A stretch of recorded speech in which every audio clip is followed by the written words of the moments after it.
And hello, everybody. Welcome to the TSG live talk show for Wednesday, February 17th. I'm John, your host, and I have with me, or about to add on, Michelle Kempema. So let's bring her in and get this thing started real quick. Before we do that, though, I want to mention a couple of things. I have some notes here. The link to join in our conversation is listed in the description of the video, and it will also be appearing in our text chat on the right side of your screen periodically so that you can call in and talk to us about tonight's topics as our conversation develops. Our first topic of discussion is going to be what we're doing and whether or not we're going to make this a regular thing. So I'll bring Michelle and we'll talk about that a little bit. But before I do that, I also want to mention that you are invited to call. If you do, please be sure to keep it short and to the point.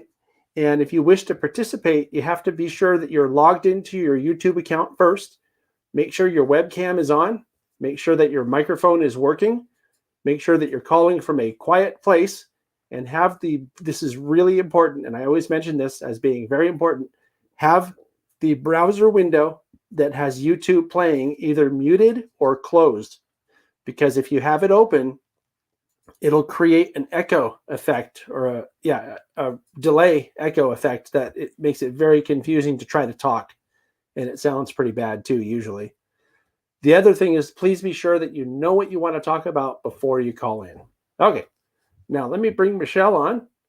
And there she is. Hi, Michelle. Welcome. Hello. Hi. How are you today? I am good today. Today is a good day. That's good. It's nice to see you. It's a little strange to see you because you're usually the first caller on all the other shows. And I'm already here. Yeah, you're already here, so you don't have to be the first caller this time. And I also won't leave that window open. Yeah. I'm the one who always forgets and leaves the YouTube window open and creates the bad echo, and everybody goes, ah. Yeah. So well, you have to be good at something. Yeah. So we've been talking to kind of fill in the viewers. We've been talking, and I was really honored and flattered and excited and happy that you wanted to do this on a recurring basis. I think that could be really fun. And I think that people might like that.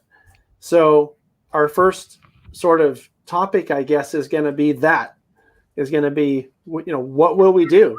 Like if we do this on a regular basis, what are we going to talk about? What do people want to talk about? What do they want us to do? That's another question. Right. So that'll be something that I'd like to put to the viewers as a question, which is, what do you think we should talk about? What kind of things do you want to hear us talk about? Because I think that we both have a lot of things in common, like wanting to see youth in the hobby more. That's something that I'm sure will just come up because it's something that I think we're both pretty passionate about. But there's a lot of things that are happening in railroad stuff around you. I'm pretty aware of stuff that's happening around me, so we could talk about sort of current event type things, maybe. I think what we had in mind is maybe like a radio talk show, but we'll have a few specific things we do. Like we were talking earlier about, we could talk about what's been going on since we last did this, maybe some upcoming events. What cool trains did you see recently? A little rail fanning, because I always have to have rail fanning and everything. And like you said, maybe there's a little what's going on in the youth and the hobby world, or some different topics. And then people can throw in a topic. Something else that could also work is, you're the director at the Colorado Model Railroad Museum, so I'm sure there must be some events happening there that you could let people know about. I don't know how many people watching are local enough to be able to come to events there all the time, but if they know about it, maybe they know someone in your area that they could tell about it. So, right. Or maybe we could add some sort of virtual component to it. We're trying to learn how to do that better. Yeah, that could be cool. Yeah. So being a little more involved in that way too. So yeah, we can talk about current events or anything like that. Look, we already have our first question. Roy wants to know if there's trailer parking at the museum. Okay. It depends how full it is, right? Well, no, this is really cool. So there's our museum, and then to the east is the Union Pacific tracks. And then across there used to be a dirt lot. And so I went to the city and said, hey, it'd be great if that was an awesome overflow parking for your farmers market and our museum. So they made that lot with some pull-through parking for motor coaches and semis. Oh, So cool. there actually is parking for very long vehicles over there if you pull, and it's actually the closest to track parking. So it's kind of cool. So you can pull your semi-trailer right in there and then just come over here. Well, there you go. That was easier than I thought, Michelle. I worked on that for a couple of years trying to get that done, and they finally did it, and it's really nice. Roy has no excuse now not to come visit you the next time he's driving through Greeley. No excuses. Yeah. What is that? Highway 85, right? That goes from Denver to Cheyenne? Yeah. We're like one block off of Highway 85 on the business route. And then we're pretty close to Highway 34 that goes east-west. So we're kind of at the junction there. Right. Very cool. Oh, before I forget, I do want to mention something else just briefly, kind of a shout out to my friend, our friend, Dave, Sparky 107. This is actually normally his, nobody really owns any time slots, but he asked me if I would do something live on the third Wednesday of the month because he was doing it too much and it was interfering with other things in his life. So I agreed to do it. So it's just a quick thanks to Dave for, asking. It was also kind of flattering to have that. So I want to thank Dave for always making me laugh. He always has some sort of comment that cracks me up. Oh yeah, you should be around this guy in person. It's even better. Yeah, I don't know if you knew this, Michelle, but he came out here, I don't know, a couple of years ago for, the better part of a week. And we had a great time. I just took him around showing him stuff, kind of like what you did when we came out to your area, showing us stuff. So it was pretty cool. So, hey, Michelle, we have our first caller already. Should we take our first caller? Let's do it. Somebody's coming to see me on Friday. I will be here Friday. I won't be here Saturday. I have a board retreat on Saturday, but I will be here Friday. So see you, John 2618. Yeah, that's cool. Okay, now for the call. You ready for this? All right, let's see it. Are you sure you're ready? Am I ready? Here it is.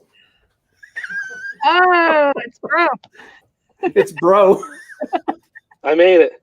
What's going on, Shakalaka? Oh man, we got 8 to 10 inches of snow today. It's crazy.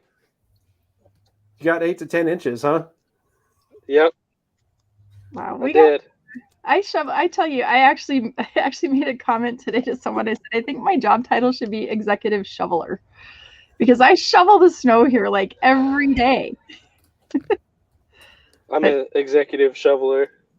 Yeah, I'll give you that title. Sometimes. Be the executive shoveler. Okay, I can be that. So hey, that's me. Shakalaka bro, I got a question for you. Okay. I want to know if you think Michelle and I should do this every month. That's the first question. Yes. Okay. Oh wait. Exclusively with Michelle or like in general? On the third Wednesday of the month, Michelle and I come on to talk to people, do a live call in show. Okay. Yes. What do you think? A lot of Michelle. That's it. Right. What do you think we should talk about? I don't know, but there's no such thing as a lot of Michelle. You just can't get enough of it. Okay. Look at this guy. Sorry, I got some stuff on my nose. My bad. Yeah. Yeah, you might want to clean that off. The other thing is, what do you think we should call the show if we do that? Oh man. More Michelle? More Michelle. Not go in the show, guys. Oh, can't get enough of Michelle. I don't know. Okay, the name of the show is Crazy Train, and Crazy Train works. That's a little homage to Ozzy Osbourne. I don't feel good about that. I was thinking off the rails with Michelle, or I don't know. No, it can be off the rails. I'm starting a little company called On the Rail with Michelle. On the Rail with Michelle. And it's like my tour company. And I actually have a tour. I have an actual tour on paper this summer if you want to go with Michelle on a rail tour. Do you ever sleep though? Like legit, I feel like there's you're just in everything that's around you. I can't fathom. Do you sleep? Is that a thing? I'm super lame. I go to bed at like 8:30. I'm really lame. I'm like, oh, it's dark. I can go to bed. Yeah, but especially you wake when up it's early 5. I wake up at 5 every day. I just wake up. I never set an alarm. So I'm that person. Are you saying you're a little do high too. strung? Yeah. MK Ultra. I like a beer called Ultra. Does that count for anything? Oh man, that's like the official beer of golf. Ultra. Michelle Tucker by the other guy. These are good guys, but I don't think so. We might get in trouble calling it Ultra. Michelob might want to have a talk with us. Oh, maybe. Michelob Ultra? Michelob? I don't know. Okay. Oh man. You guys can use legit trains with Michelle. That could be like a legit trains. Legit trains. Write it down. Sick trains, bro, with Michelle. Train. I hear a train coming. Oh man. How about sick trains? Yeah. We'll come up with something. Sick Michelling. At TSG.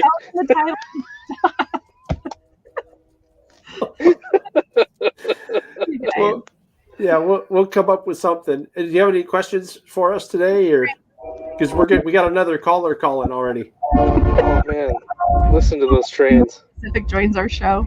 Did you hear that? That was loud. So Did you have the window open? No, that's 50 miles an hour too, so it went really fast. So. Wow. Screaming. I don't know if I have any questions, but I do have comments. Oh. First off, your hair looks great. Thanks, man. You're welcome. John looks amazing. I have snow day hair. Second comment is last 2 weeks ago with John Wiley, I was supposed to be held accountable for motivation. That's right. For doing something on your layout, right? Yes. So did you do it? I did. I built a house. Cool. My wife got me a house for Christmas, and I built it. I got the spray paint and spray painted it. And then I got a scanner, so now I can take my rail fanning to a whole new level. Which That's isn't good. that, I don't know. Guess what I got? I don't know how I feel about it. Look at that. Is that a Uniden Bearcat? I know. I raised my rail fanning a whole level when I got my scanner about a month ago.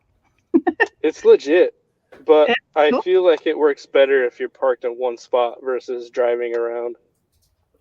You know, the real key to using the scanner when you're rail fanning that I found is to know where you are on the line and to position yourself somewhere that's close to one of those auto detectors so that when a train goes by, the thing comes on and says, you know, UP auto detector CP, whatever, 150 axles.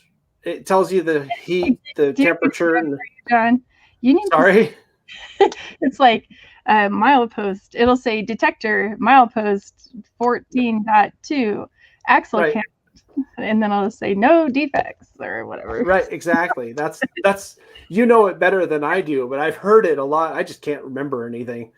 But if you know that, then you know whether a train just went by, so you know it's headed towards you if one didn't just go by. So the other great trick is to have a signal close by so that you can see when the light comes on, you know something's coming. So yep. Can I scroll? We're gonna have a term in here called squirrel, and then we'll come back. Yeah, what's your squirrel? I scroll. We have a defect detector on our layout, and it can randomly throw defects. I think I heard that when I was there. It's very cool, unless you're dispatching, and then you get a defect thrown out there. You got to deal with it. But it's really cool. It's made by Boulder Creek Designs, or Boulder Creek Engineering. You get it right. Cool. Anyway, okay, back to Alvin. What did you do motivationally? I scrolled. I built my house on the layout. Yeah. Do you know what he's talking about, Michelle? Last time when I was on with my friend John Wiley, the last time you called in, actually, Michelle. Yeah, but I had that board meeting. I didn't get to stay, so I didn't. Oh, that's right. So we were talking about motivation. That was our topic for that show, and Alvin called in and we were talking about the topic, and he said something about how he wants to do this or he wants to do that. And John actually, I think, came up with the idea and said, well, we're going to hold you accountable. The next time when we have a show, you need to call in and tell us what you've done to progress that project. And that's what he's doing. So I had forgotten about that, Alvin. So I'm glad you remembered. Good job, That's Al. okay. I didn't get as much done as I wanted to because life's been a little hectic these last 2 weeks, but that's okay. That's a whole nother day. So if anybody's having motivational problems, call in. We'll assign you a project, and you better get it done by next show. Yeah, that would work. You can't chicken out either. You got to get it done. Okay. One more comment, Michelle. I'll just text you. That's a better. We'll do that. Okay.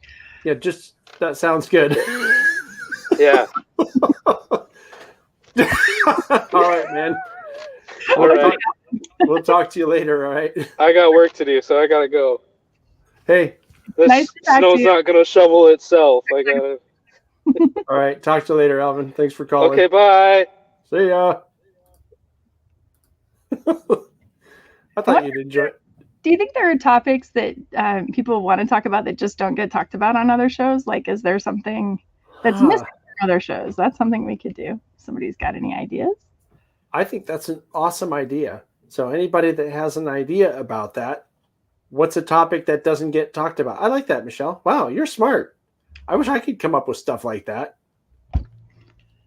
I'm not sure I'd apply smart to that, but okay. No, that was a smart note, though. So I'm trying to come up with we get a little structure to this. It could be really fun. Yeah, give yourself credit. I think that's a really smart idea. So anyway, we have another call. Shall we? Oh, hold on a second. Let's do this. For the board of the NMRA, we need someone like you to push for a youth program. Oh. Well, Andy, one thing, I don't have time. As much as I'd love to support that. The NMRA and their youth programs is a kind of a big can of worms, and I understand their decision, but we can talk about that when we need a deep discussion sometime. But thank you for asking. I'm super honored that you think I would do a good job. So, well, I'll say something about that. I mean, I'm a member of the NMRA, which we have it on our agenda to possibly talk a little bit about the NMRA later. But since you brought it up, I think that I totally understand why they made the decision that they made, because with all the stuff that's going on in lawsuits and such, and the fact that the NMRA provides the insurance to all the chapters and everything, they can't be too careful when it comes to exposing the organization to liability, because one successful lawsuit against the NMRA for something untoward happening with minors would probably put the whole thing under. And we don't want that. The NMRA is too important to the hobby, so they have to protect themselves. Now, do they have to protect themselves to the extent that they do absolutely nothing to encourage youth in the hobby? That might be debatable, but I totally get where they came from with their decision. I mean, it sucks, but as someone, we have volunteers here, and it's a lot of work just to maintain the background checks. And if anybody that works on our youth programs, we have to actually go through a full background check. Now, could you imagine doing that on every NMRA member in the country? And it's $7. So, it's not feasible for them to background check everybody that would work with youth in their clubs. So I do get that. It'd be overwhelming. Right. Well, think about that too, though, because there is a way that they could do that. They could roll that into the membership fee. But now you're going to have people complaining, oh, it costs more. Now it's too expensive. And just people complain about everything. Are you going to hire a staff member to oversee that? Because it's going to take someone a full-time job to oversee it. The organization behind stuff, people don't always understand that. They're like, oh, well, we should just do this. And I'm like, okay, so do you have the hours to manage that program? Because there's a whole lot of behind-the-scenes work that goes on to do any little thing. Yeah, so. It's true. So I'm not even sure that having enough people on the board of directors would make it enough of a difference to have the NMRA create something for, specifically for youth. I mean, say we're working hard to create something else for you. working. I have the group that John, you came out to see, and Walters is actively working on youth programs. I know they have quite a few things in the works and trying to reach out to general public, and they have the marketing and research dollars to do those kind of things, which is awesome. Right. So there's work being done. Don't give up. Yeah.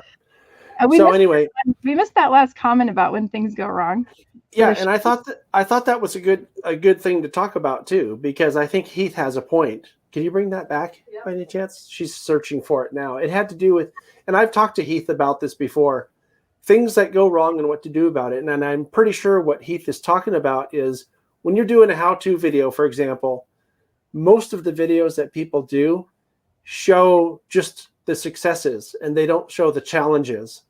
Yeah. And so, actually, I did a video early on when I started doing my own videos about DCC installations where I installed a DCC decoder into, I think it was an SD40 or an SD40-2, and it sounded terrible. So part one was just getting it all hooked up and discovering that it sounded terrible. Part two was troubleshooting and fixing the problem. So some people are doing some of that, but I think that's a good point because you learn from mistakes, and if people can show mistakes on camera, there's a chance for people to actually even get more from it than just showing someone, here's how you do it. I don't know. Succeed well at this because I usually break things at least once or twice. So I'll just video that and let you know. I built a T-Track module, so we'll see how that goes. The problem though is that you have to take out all the cussing. That's right. Oh man, it's laughing. I usually laugh at my mistakes. I don't usually get angry. I usually just laugh hysterically when I mess things up. Yeah, my favorite is, and I just did a video where I weathered an N-scale boxcar, I think it was, and there's a blooper at the end where I had it I was holding the shell on my fingers when I had it over the sink to do my washes, and it fell off and just fell into the sink. And I don't remember what I said. I was like, oh, that's great. It was too good not to include. So cold nuclear fusion. Ooh, that's an interesting topic. Yeah, Andy, I think maybe we'll have you on for that show. Yeah, you could be the guest. You could explain that to us. Yeah, because I don't even know what he's talking about. All right, let's bring up Nathan next, okay? Hi, hello, everyone. Nathan. I guess hi, Michelle. I guess I have some questions. Like, what's the first scratch build train for the museum has built for the layout? Okay, so that most of the trains were built before I came here, so I didn't see them being built. But we do have some locomotives that were 100% scratch built. We have a set of Weyerhaeuser. They're painted the green, and there's actually a slug unit that was custom made in that set, in that consist. That's pretty cool. So I know there's that. We're currently making a whole bunch of GP40s that were just white plastic when we got them. And we're painting them into OC&E. It's not me doing it. I have no talent for that, but we have this awesome group of modelers who are really good at that. And we have a modeler named Bob Pilk who built the Idaho car for us last year for our Promontory Union Pacific train. And the Idaho is that weird car that was the tail car, and it has that flat window. It's the observation and teaching car. So there's no model ever made of it. So he's scratch built. It's beautiful. I should go get it. That's pretty cool. Yeah, hey. I think. Sorry. I was going to ask you, Nathan. I was going to ask you something, if that's okay. Oh, sure. Well, it's our show, so it's okay. The question that I have for you is: do you think that we should do this show together? Michelle and I should do this show together every month on the third Wednesday. I agree 100%. Do you have any ideas for what we should call it? I guess I can't think of it at the top of my head, but yeah.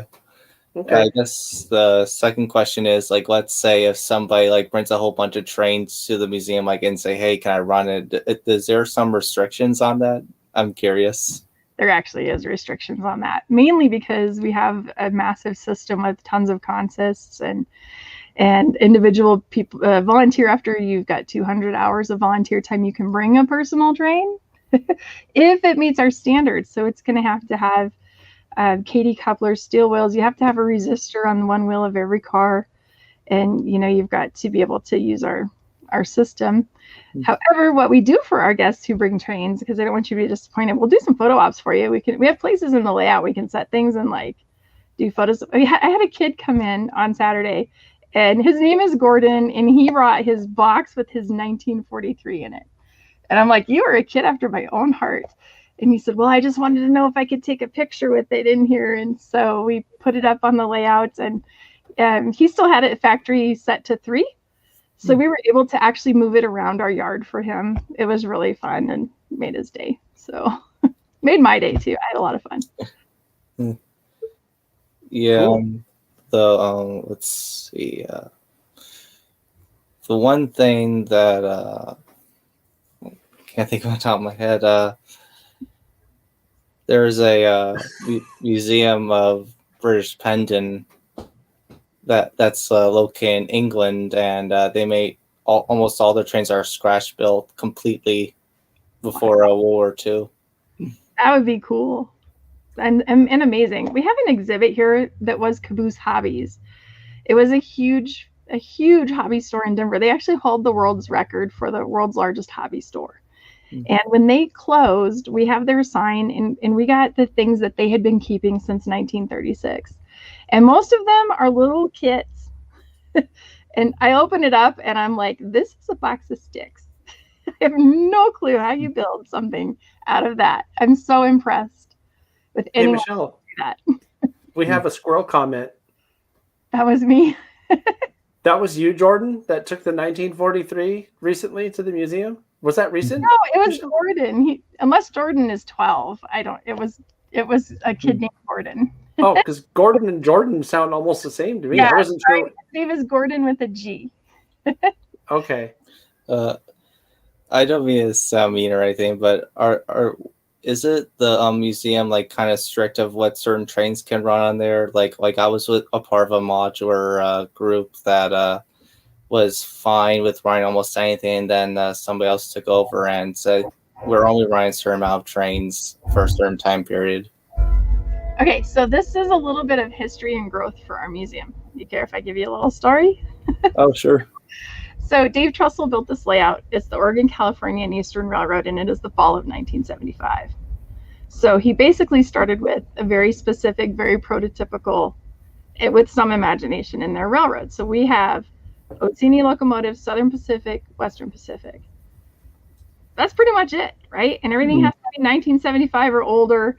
And it's very much that. Well, when you open this up to the public and they come in and they say, where's your passenger trains? I remember when I rode on the Milwaukee Road, or where's this train? Where's Burlington Northern? I walked in. First thing I said, where's the green and white? I grew up in Nebraska on the Burlington Northern line. Oh, we don't do that in here.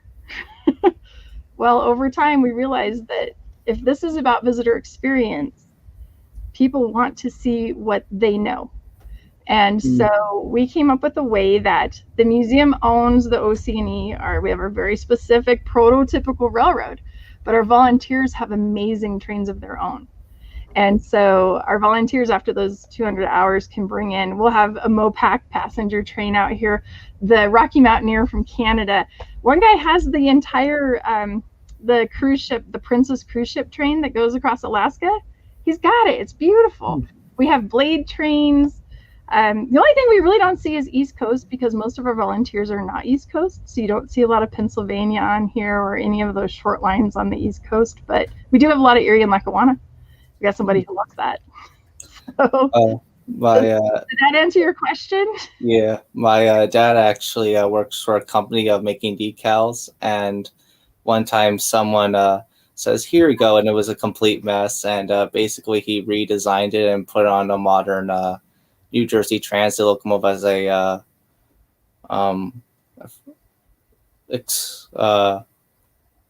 I forget what it is, but basically it's like a modern train of that railroad. And put a more modern on. And it's all famous on YouTube right now, but they don't know that my dad did it. Oh, cool. Cool. Well, we're kind of straying away from our topic here, so we're gonna say goodbye, Nathan. Nice to talk to you, Nathan. Thanks for See calling. ya. No, really appreciate it. Take care, man. All right. Yeah, we kind of went a little off topic there, but that's okay. It's our show. We do what we want, right? You're damn right. Yeah. So that's the thing, Michelle. It's my layout, man. I'll do right. It's our layout. It's our layout. We'll do what we want with it. So anyway, we have another caller waiting. We actually have a couple callers waiting. Shall we continue? Sure. All right. Let's get to our friend Rod. Hey. Rod, hi. Hey guys, how are you? What's on your I'm well. Michelle, how are you? She looks well. I'm so happy to see Rod and his D&H. I even bought a t-shirt with the D&H on it just for Rod to make him smile. Got a great picture of it too. I'm glad I could catch up with you guys this morning. I almost forgot you were on. Whatever you want to put in the show's good with me, but I just wanted to add a little something. I don't know how you guys are going with the horrible COVID word, terrible thing. We've just had word here in Perth that our annual exhibition is coming up in June. There's talk now of maybe cancelling it before we even go down that path, so that money that can't be refunded to the association, our local NMRA branch, will be not an issue this year, and so on. So there's a lot of things perhaps you guys could add in there, as well as to what's happening in the realms of exhibits or train shows and things as well. I was thinking of like a current events kind of thing where we just kind of talk through that. Like we had huge sad news here in Colorado. The building we hold our train show in went bankrupt and closed. And so we've lost our merchandise mart. And so the Rocky Mountain Train Show, John Gardberg's been hustling, and he found us a place for next year, a new location. But you know, the panic of our place is gone. So yeah. Well, that's part of, unfortunately, this evolving thing that we're in among. It happens to affect all sorts of different people, different ways. Yeah. So yeah, I can also tell you, Rod, that the National NMRA convention that's supposed to be held in Santa Clara, which is near where I live, that's supposed to be held this year in July. Also, the in-person convention was canceled for a lot of those same reasons.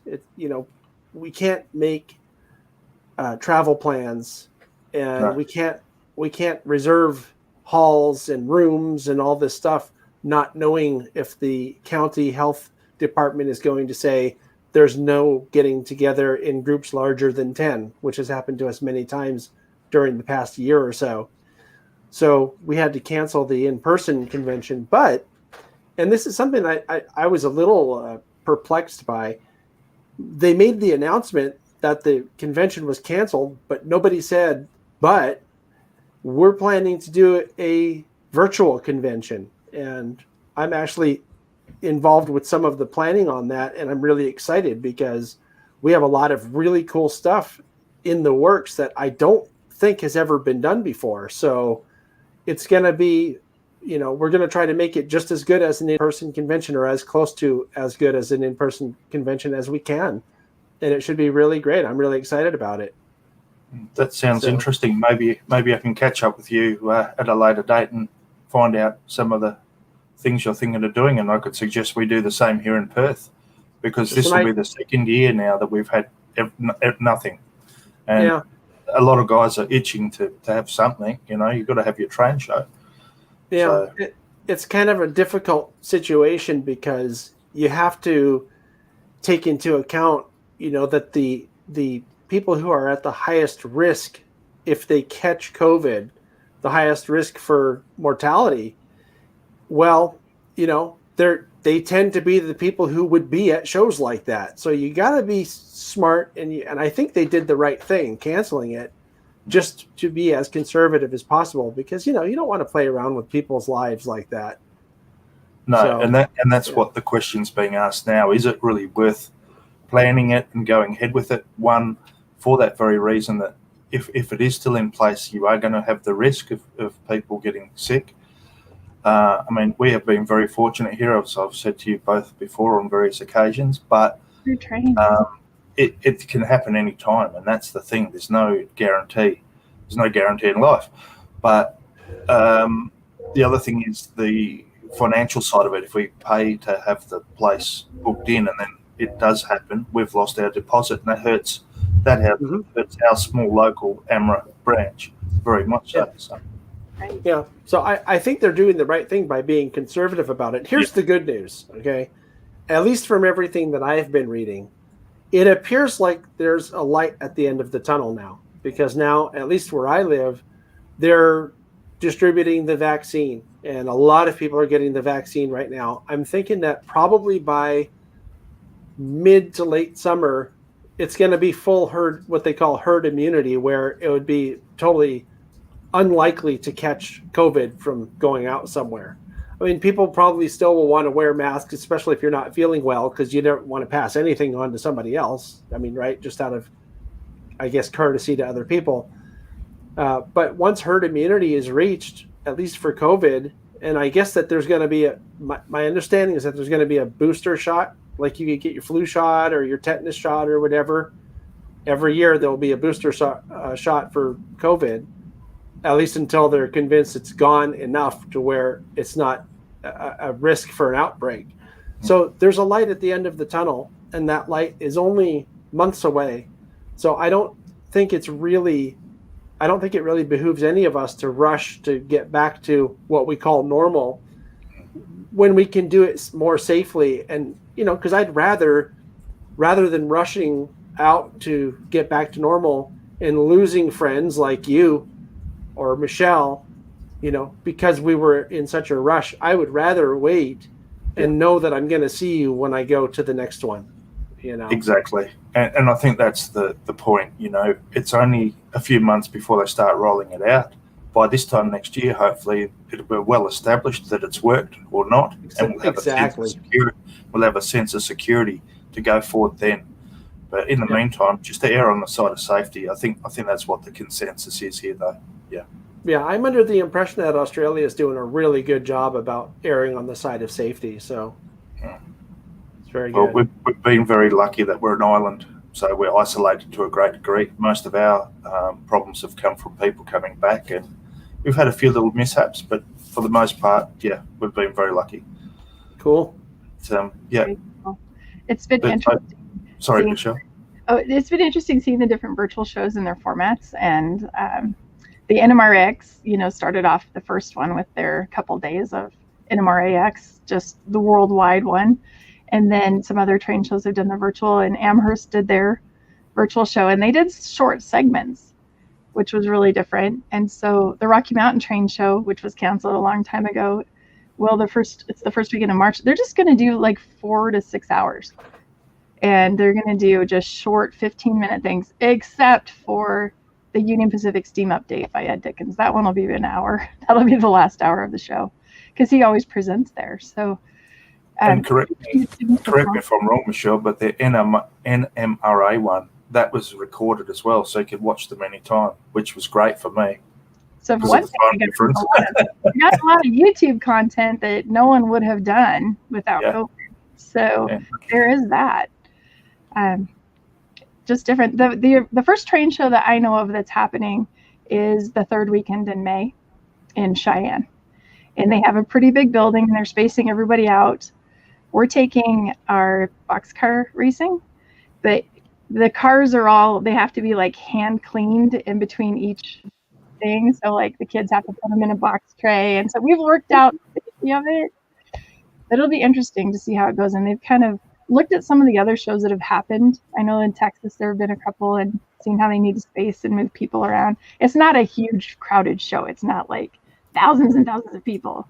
So it'll be interesting to see how that goes. Well, hopefully we'll all get back to normal soon. Anyway, I won't take up any more time. I'll let you share with some other people.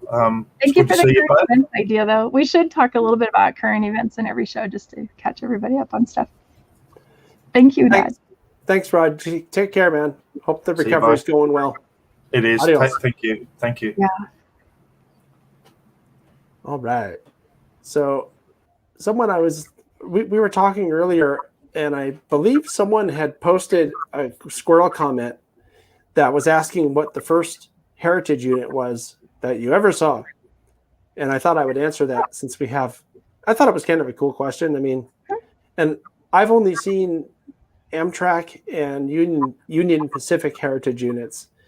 And I don't remember if I saw an Amtrak one first, but I do remember the first Union Pacific one that I saw, and it was the Katy one, the big red SD70.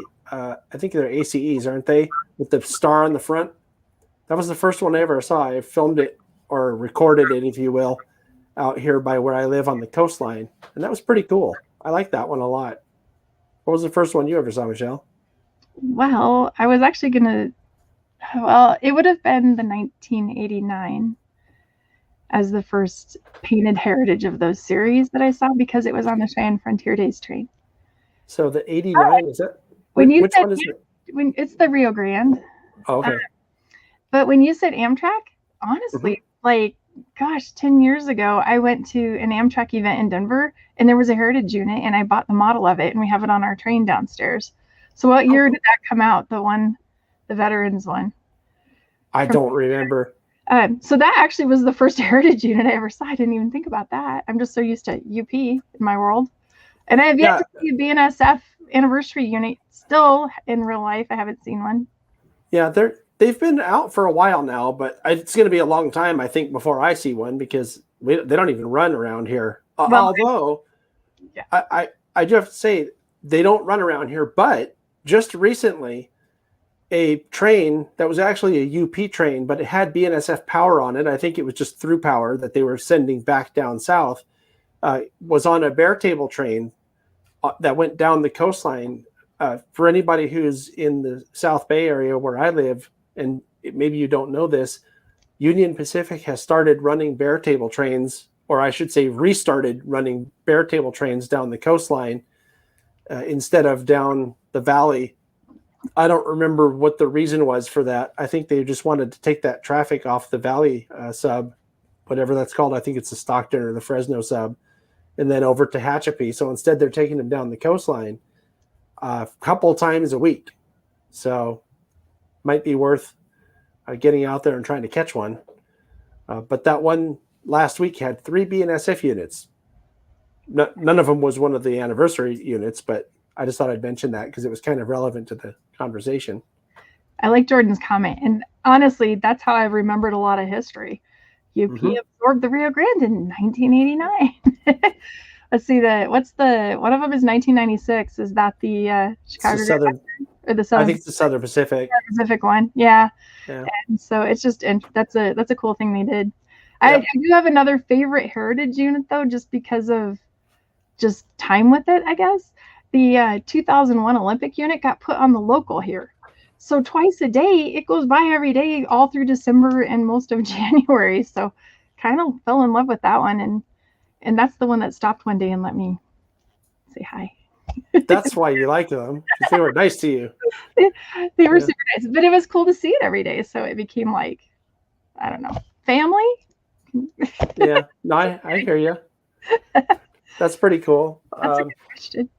I don't know. I wonder how many people think about the Amtrak heritage units. I mean, that's kind of it's almost kind of an obscure thing, right? Like some people watching might be going, Amtrak has heritage units, and they do. They do. And when Amtrak was diverting here through the summer, there was somebody here watching, and they're like, "Oh, there's and they said the number, and I guess it was a heritage unit that I didn't even know. I was like, "Oh, okay." Yeah. What's cool about the Amtrak heritage units is that at least I think four of them are painted in the old Amtrak scheme. So they had a phase 1, phase 2, phase 3, phase 4. They're on phase 5 now. Okay. So they have at least one painted in each of those, phase 1, phase 2, phase 3, and phase 4. And those are, there's one called the Pepsi can scheme or something where it's. I have heard of that. Yeah. Do you know what I'm talking about? So the one with the red and the blue big stripes. Yeah, it has red, blue, and I think a white stripe. Mm-hmm. So, and then there's another one that's, mostly blue, but in the front, or mostly red, but in the front it has the blue and the black. I don't remember, but I need to they're learn. pretty cool though. Yeah, I need to learn that. Something to look up. Yeah. Well, plus you probably have a better memory than I do. So I just print everything out and put it in my planner so I can learn it. So, you mean your matching little planner that has all of planner. I'm gonna have to print all the Amtrak heritage units and put it in there so that I see it and then I learn it. Yep, then you'll remember, huh? Yeah. I think I've seen probably half a dozen. I think I've seen all the different paint, the paint schemes I was talking about of the Amtrak heritage units. They also have another one called it's either one or two. That's the big game train that on the side of it, it says the big game. I don't remember the number of it. That is the one that went through. It is. I remember. Yeah. That's what it was. Yeah. And I guess it had to do with a sporting event because I'm thinking like hunting and I'm like, what are you talking about? And they're like, yeah. People shooting at the train. I shouldn't say that. People might do that. That was the first thing that went through my brain. So yeah, I mean, big game elephants, right? That you're thinking about. I know what you mean. That went through my mind too. So I'm not sure what game it was for, but yeah. Here's one. Let's see what this squirrel comment is. Two of them go back and forth between New York New York City and Niagara Falls. Really? Like regular Amtrak train? That's cool. Yeah, but I know that they move them around, though. That's the only reason why I've been able to see all of them is because they move them around. So do they have them permanently? Random. I mean, we had that one here for almost 2 months. So yeah. 1982. Which one is that one? That's got to be the... It's not Western Pacific because that's 1983. Is it Mopac maybe? Oh, it's the Mopac one, I bet. Yeah, I'm not sure, but I'd be surprised if it's not Mopac. But I don't know the years they got taken over. I know 83 and I know 96. I don't really remember any of the other ones. So anyway, we have another caller. Shall we bring him on? Sure. All right. Welcome, Dave. How are you doing? He's muted. Hold on. Can you You're good. pass me up for a minute? I got to go take care of something. Oh. Bye, Dave. All right. Well, I'll still be here, but Is it Dungeons and Dragons? no, my mom's got some tech issues. Oh, Mr. Mom, you can go. Okay. So I just got to go help her, and then I'll be right back. Let's go. We'll bring you back in. Cool. He plays D&D sometimes while he's talking on something else, and you'll hear him. That's funny. We have a Dungeons and Dragons game going over here too. Yeah, he multitasks with his train shows though, so sometimes the conversation on his end is very strange. Oh, I bet. Yeah. Hold on, I have to roll a saving throw. Yeah. Right. Yeah, I was a Dungeons and Dragons kid many, many years ago. I mean, we're talking 40 years ago, something like that. Yeah, actually, I bought my books at a hobby store that long ago. Do you know which ones they are? Like, are they first edition or? No, they're probably the second edition. I bought them in they're the late 80s. So what would that be? Like mid to late 80s? Actually, those are probably first or second edition. Yeah, because second edition was happening it was in the late 80s. So they're probably second edition. But we played what we called AD&D, which is Advanced Dungeons and Dragons, and it was first edition. And so I played in high school too, and somehow I got wrangled into being the dungeon master or DM, GM, whatever. I think people call them the GM now, game master. But anyway, so I wrote, I think, 6 or 7 adventures, modules is what we call them. Yeah. And we've been, probably within the past year or so, the rest of the people in my family got interested somehow in Dungeons and Dragons because they watched some show where people play Dungeons and Dragons. Critical Role. So I found my old stuff and like, okay, well, let's just do these. Maybe you guys will have fun. So we've been doing that, and it's been pretty fun actually. If you play D&D, you should put your character type in the chat.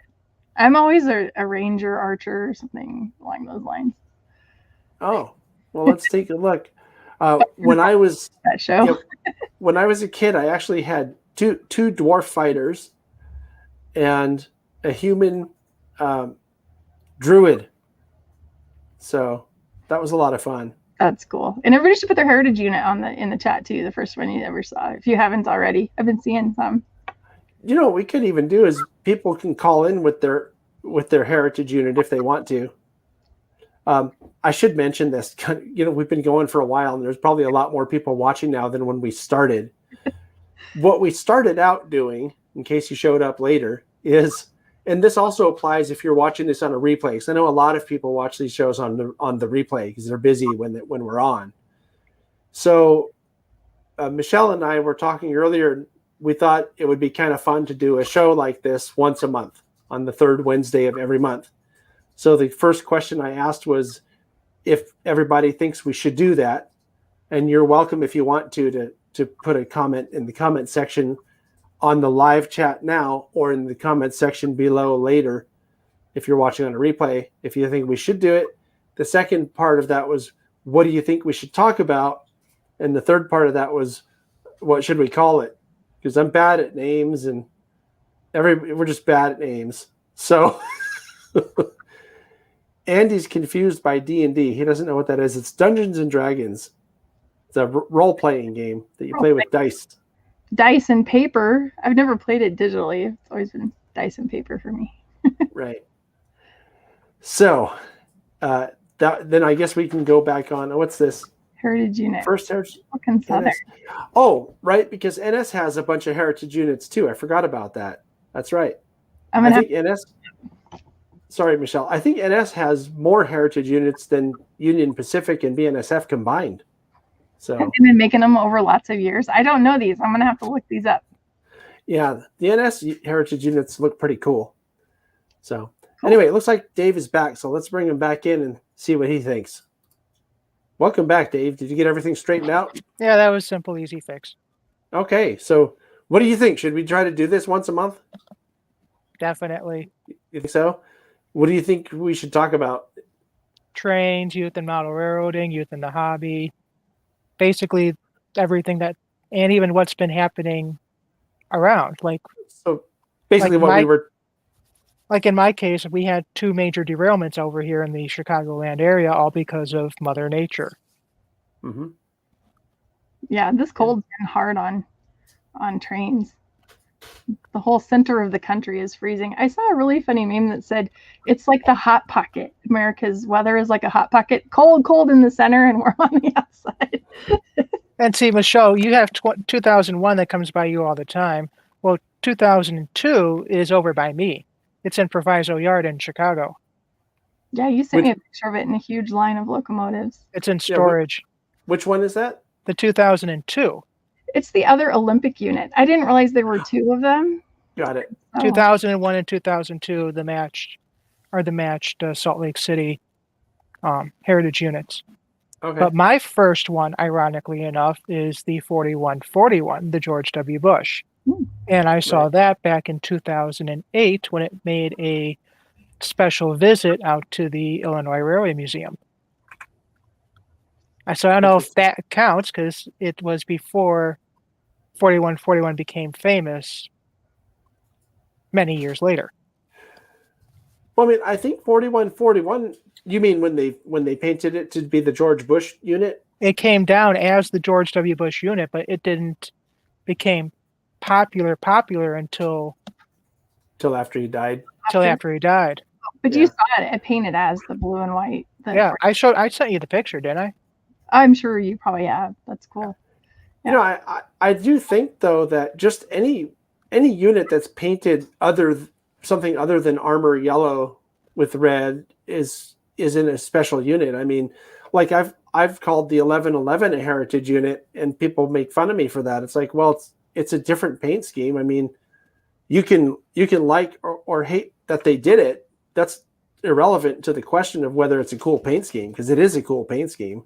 Sion's been doing heritage units too. They've got the Wisconsin Central one. They've got the Elgin Joliet and Eastern. They have the Grand Trunk Western. I've seen all 3 of them go right through my own town. Right. I don't know the Seattle Olympic Torch one. The 2001, 2002 were the Salt Lake City ones, and they had that special car. And it was interesting because Gordon that was in here, and maybe I'm confused. Was that really him that said he was him? It is him? Oh, okay. I'm so sorry I messed that up. Anyway, his dad carried the torch off the train, and I thought that was the coolest story ever. To go and to get the torch off the train. Hello, that's awesome. But like for us out here, our first big major train show will be Train Fest up in November up in Milwaukee. And that's supposed to be the biggest one out here, but even we don't even know what the new restrictions are, other than the fact that, as you guys mentioned earlier, with the NMRA doing some restrictions, we have a thing that we did up at Train Fest called Make and Take, where we had youth and stuff build kits and cars. They paid money for it, but they could take it back with. So I understand where that's coming from, but at the same time, it also takes away of trying to get more youth involved. I'm curious about something, Dave, and since you're involved there, maybe you can speak to this. I don't mean to go off track here, huh? No pun intended. But you're going off track now. Never derail around here. Exactly. So the question I have for you is, because you're a volunteer at the Illinois Railway Museum, right? Correct. Is it railway or railroad? Way. That's what I thought. Okay, so does the Illinois Railway Museum do anything specific to encourage or foster youth into railroading or rail fanning or history or any of that kind of stuff? I mean, the only thing that we do Day Out with Thomas every year, obviously before COVID went crazy. And the other thing that we do to get youth involved in the hobby is we have Scout Day at the Railway Museum, which is something I was talking to Michelle about having something similar set up at the Colorado Model Railroad Museum, where you basically do the railroading merit badge right then and there, because most of the questions can be answered. And with Michelle's connections to current and or former employees of the railroad, they can also partake in that and answer questions, because that's one of the questions you got to know, like the different, like one of the things is like you need to know the different jobs, like ask questions to someone that either is or isn't involved in railroading.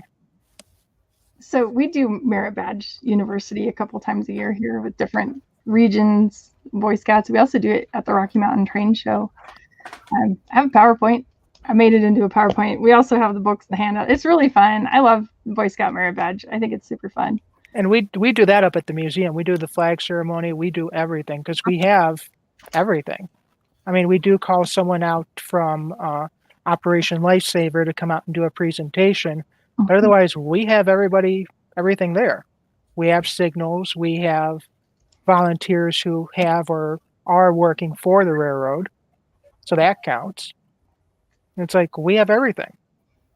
And we have too many freight cars, passenger cars, and a partridge in a pear tree to go. You know, you mentioned, Dave, about the Day Out with Thomas. I've never really thought about that as something to get kids involved. But now that you mentioned it, I think it is actually. Because, I mean, the places that I know that do that, it's purely a money-making thing. Like Roaring Camp here where I live does that, and that's how they pay their bills for most of the year, is the Day Out with Thomas.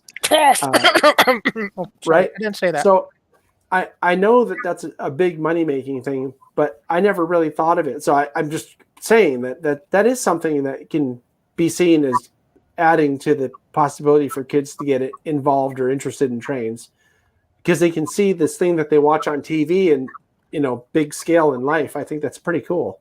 I'm going to think about that differently from now on. We have so many kids that come in here in their Thomas t-shirts, and I love it. I always say hi. And whenever we do the event up at our museum, and I've shown Michelle, and I think I've shown you a picture too, John, I'm actually the guy in it. Oh, are you the guy doing the smoke? I'm in Thomas. He's the guy making Thomas work. Yeah, I don't know that. Yeah, I don't know that that you showed me that. Because Michelle last time was saying when she went out to do Day Out with Thomas at the Colorado Railroad Museum, she was like, "Hey Dave, maybe you could probably hop on a train and come out to Denver and help out here." I'm like, "Well, I could, but I don't know their rules, how they operate, and all that stuff." And before it was owned by Hit Entertainment, now it's owned by another company, but it's all the same. I'm kind of curious about something, since you have experience with this. What's in there? Is it just like a little valve to put the smoke out, or I mean, because the eyes have to move too. Is that something you do, or is it? I'll answer that question, but not live. Oh, okay. I guess I don't know. I mean, I don't know. Maybe there are there rules about talking about that. Like, kids can't. They don't want people. We don't want kids to ruin it for any small children. Thomas is cool, and he says hi. And basically, whenever you see it, Thomas is doing all the work. Just ignore the thing at the end that's doing all the pushing. Thomas is the one that's actually pushing the train along. That's pulling the train along. The steam locomotive behind it. That's what you're saying. Yeah, when they do it out here at Roaring Camp, they have a CF7. Yes, your wife. I agree with your wife. Yeah, that's doing all the work. Well, I mean, whatever. I was just curious. I wasn't thinking about maybe there's rules about that, or maybe kids are watching and don't want to know that it's not. Yeah. Anyway, I don't want to ruin the surprise, but I do know what is actually in there. But yes. Yeah. Maybe some other time when we're not on live, I'll ask you again. All right. Well, do you have any ideas for, a name that we could call this thing if we do it every month? Live with John and Michelle. Just something simple like that. Okay. I was really looking for something more clever than that. I mean, I could come up with that one. All right. Keep out in real mage. Gotta keep it simple. I mean, I can't think of something super complex. Yeah. All right. All right. Well, thanks for calling, man. I really appreciate that. If you guys have questions, I'll still be here for a bit too. So. Okay. All right. Well, we'll talk to you later. Yep. Take care, Dave. All right. So with that, we don't really have anybody else waiting at the moment. I'm going to go ahead and pop in the chat here and put our link in case anybody's interested in joining us. I got it. Oh, someone already got it. Easter Bunny. I'm not ruining the Easter Bunny for you. Sorry. He brings me Cadbury cream eggs, and I love them. Yeah, as long as you want to keep getting them, right? So we did have something else that I fairly recently, got this. This is my renewal for my NMRA membership. And when it came, see, the card was in this little part that's been cut out now. And every year when this comes, I look at it and I go, oh, that's right. Look at all this stuff that the NMRA does or has available to members. And I wanted to talk about this a little bit because I've talked to people and been involved in conversations, and there are a lot of people who are really down on the NMRA. And, I get it. If maybe you had a bad experience with your local chapter or something that left a bad taste in your mouth, maybe you don't want to be involved. But there are a lot of good things that the NMRA does do. And I thought it was worth mentioning here. But give me 1 second.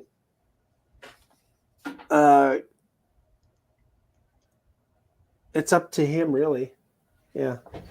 Sorry, I had a little note being passed. I have their mission statement. Should we start with their mission statement before you go through their benefits? Sure. I'm probably not. Everything has to go through mission, so. Yeah, I'm probably not going to go through all of them because look, there's a lot of stuff listed here. But I thought it was good, conversation stuff because I don't know that the NMRA gets a fair shake with everybody because a lot of people like to judge by one bad experience and it's not really fair. So please tell us what the mission statement is. Okay, so the National Model Railroad Association Incorporated advances the global scale model railroading community through education, advocacy, standards, and social interaction. Perfect. So those are the four things that they focus on: education, advocacy, standards, which I think is huge, and social interaction. Where would we be without those NMRA standards from the past? I was going to say that. I would argue that standards are the number one main thing that everybody who's into any kind of model trains today, I'm not sure that the NMRA has anything to do with toy trains. They might, but I'm talking about scale models, N scale, HO scale. Model railroading right there in their statement. So yeah. So yeah, if you didn't have the benefit of the NMRA standards, because the NMRA set the standards not just for the hobby, but for all the manufacturers. So this is why your, Athearn trains will run with your Kato trains on Atlas track, with your name it, Rapido Caboose, and your name every brand, they all conform to the standards that the NMRA set forth. So, you could hate the NMRA if you really want to, but just know that the hobby would not be the same without them. So I think that's such a great point, Michelle, and it makes sense that they put that into their mission statement because they followed through on that one right from the start. Right. And they've done education, and they do have an education program. So this is kind of how I see the NMRA. I have youth programs, and then we have our layout, which is the next step after our youth programs. I see the NMRA as like university, where I learn the advanced techniques. Right. I don't see it as the place that I go as the beginner, and maybe that's wrong of me, but I see it as more the advanced topic library of things to find, and master model railroading, there's that whole program. And so I don't know, that's how I see it. Yeah, no, I understand what you're saying. I think that I agree with you, because if they were more interested in the very, very basic stuff, they probably would have introductory things and programs for youth. Although if you think about it, anybody who's just getting started falls into the beginner category. So it doesn't have to necessarily be for youth or geared toward youth. Do you know what I mean? Right. So there's a big hole there. I mean, they're not perfect, and they don't cover all the bases. Right. But they decided to cover these bases. So we have to think of it that way. Like me as the beginner, I'm sure they have resources for me as a beginner modeler. I'm still at the beginning stage. I'm really not very good yet. I'm good at operating, but I'm not good at building yet. So I could go to them and probably find what I needed if I looked hard enough, but that's not their main focus. It's not one of their main 4 pillars. Right. Well, I guess education is, though. It is on there. Well, but the thing is, too, if you think about that, when I think about the NMRA, think about the population. Okay. Most of the people are older than 18. So if they're going to serve the vast majority of the population, that's really what we're talking about. Because most people that are alive today, I think, are between the ages of 18 and dead. Right. So that's a crude way to say it, but so they are catching as many people as they can. And we talked about that little, legal caveat with dealing with minors. And it's something that I don't want to make this segment about that, but it is something to keep in mind when we're talking about this. So one of the other things that they do, and you're welcome, Andy. I see that you put the thing. Thank you for your support, Andy. I appreciate that. And that's really the main thing that I think of when I think of the NMRA is the debt of gratitude that all model railroaders have to acknowledge when it comes to the standards that we run everything on. So now that's an interesting comment. Okay, so I'm kind of new to all this, right? Yeah. So I thought the master model railroader program is something that you achieve kind of like Boy Scouts, but on a bigger level, right? It is. So as common as it's for elite modelers, does that, I don't know that I would say elite, because to me, elite means that I'm only there because I've paid my way there, instead of I worked through the talent to do it. Does that make sense? So but who judges that? Is that the point you're saying? I think that he might think that only a really excellent modeler can become a master model railroader. And I think that generally speaking, the people who are driven to want to become a master model, they call it the achievement program. And what I think of it as isn't that you have to be a master to become certified, but in your journey toward becoming a master model railroader, they're giving you the challenges that will make you good at all these things. So I think Heath's comment is kind of putting the cart before the horse there, because it's like university. I mean, it's a PhD. It's getting a PhD. Do you know how much work it takes to get a PhD? I could do it. Do I have time? Do I want to do it? Nope. Yeah. The point is that no one starts out that way. So I think it's kind of backwards to say that, that these are the people who are elite, because I know a few master model railroaders right off the top of my head who have appeared on my channel here, and none of these guys started out as being excellent model railroaders, So I don't know. I think that's maybe their enjoyment of the hobby is the challenge, because everybody has a different kind of enjoyment in this hobby. What brings you joy? Is it building something, running something? And for some people, it's achieving. I've known people that build this massive layout and then they're done, so they tear it down and build another one because the fun part is building. So maybe the Master Model Railroad program is for those people that like achievement and like to have that. Yeah, partly. I think that is true. I'm thinking of someone specifically who has entered, model contests, not to win an award or to win a ribbon or a prize, but to push himself to do better because he wants to see how good it will be seen by the judges. It's not, the goal doesn't have to be the ribbon. You know what I'm saying? It could be the satisfaction that you get by pushing yourself to do better. Right. So it's that joy in I'm saying achievement, but it's in the journey to it. Yeah, for sure. Yeah. Something else that Heath was mentioning was that he needs to have a layout. And, I'm not so sure that's true because I know a guy locally who's basically using my friend Seth's layout to get all of his certificates, his certification for his MMR. He's built structures, scratch built structures and stuff like that are on Seth's layout, and they're amazing structures. He doesn't have his own layout, so I'm not so sure that you have to, because if you think about it, I should find out. We should find out the answer to this question.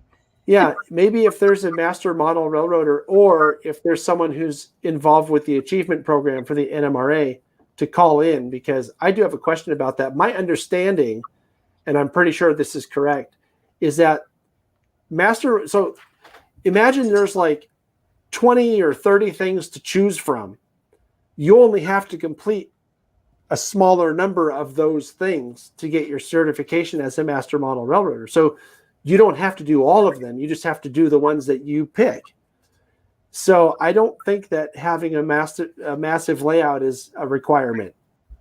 So I'm thinking you don't need a layout to win most of the awards. Andy is saying you don't need a big layout to win many of the AP awards. I'm thinking you don't need a big layout to win most of them. You may not need a big layout to win any of them. So I don't know. That would be kind of interesting. I haven't really brushed up on that because I haven't been interested in becoming a master model railroader. We need to find the list and figure out which one is the scariest to you. So for me, yeah, like for everybody, like we should put this list and ask people which one is this? Because to me, like I would see one on wiring something and I'd be like, yeah, no, that's terrifying. But then I'd want to try to do it to learn it. Right. Yeah, I don't really know. I know that my friend Jack Burgess was involved pretty intimately with that AP. I think he still is the chair of the AP program for my local chapter here. I should ask him to come on sometime and talk about that. What's the AP program versus Master Model Railroader? I'm sorry, I don't know. Well, I think the Master Model Railroader program is part of the Achievement program. Oh, okay.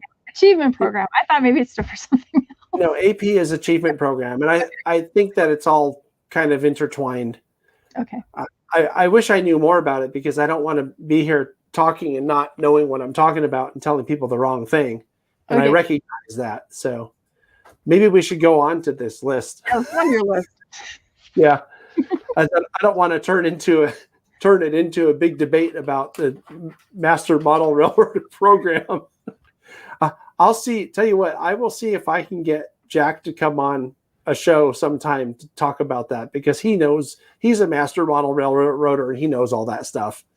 So I'm thinking actually Murf probably knows something about this because he's been up on these things probably a lot more than I have. He's making comments in the comment section here. If you're available, Murf, and know something or I said something wrong, please feel free to call in and correct me because I know that I'm not as knowledgeable as I would like to be on that topic. So I want to talk about these perks that the NMRA membership provides people. And the first one is one that I'm actually very familiar with. It's called the partnership program. And that's where people who like manufacturers or people who do videos can offer discounts to NMRA members on their websites. And I guess if you join the NMRA, they will tell you what the code is on my website, tsgmultimedia.com, to get a big discount. I think I don't remember. I think it's 20% or 30% off anything from my website. So that's kind of a cool thing. Yeah, and really cool. That's also being participated in by a lot of vendors. There's a lot of train shops, brick and mortar shops, that if you show them your NMRA card, you can get a discount.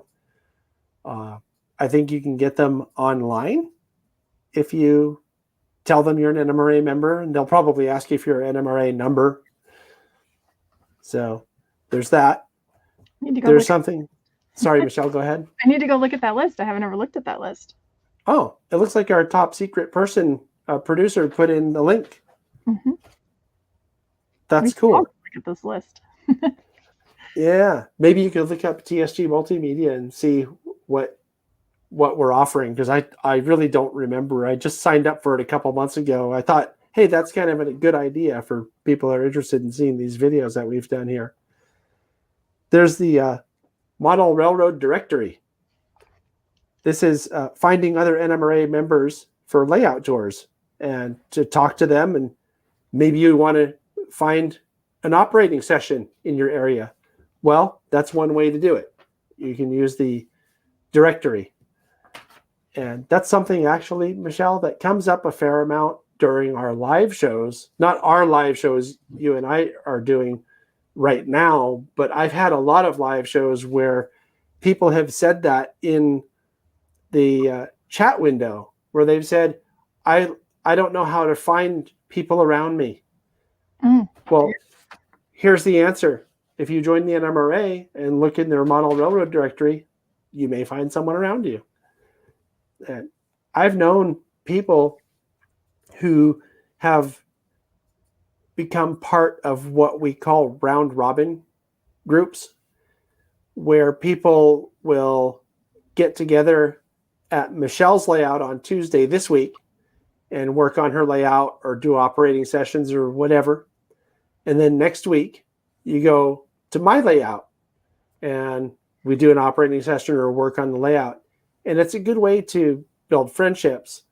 And it's also a good way to develop or cultivate your operating crew, so that when you do your op sessions, you know everybody, and it's kind of a built-in crew, right? Very cool. I think that there are ways that you could even apply that to your museum layout, because I bet you're on the list. I bet we are on the list. But I bet, right? I should probably offer an admission discount. Right? Which I could now. I could throw in the code NMRA and you could get a discount on admission. So now that I have a ticketing system. Isn't that cool? Yeah. So I should, I'm thinking I should probably look into this and make sure we're in there. Right.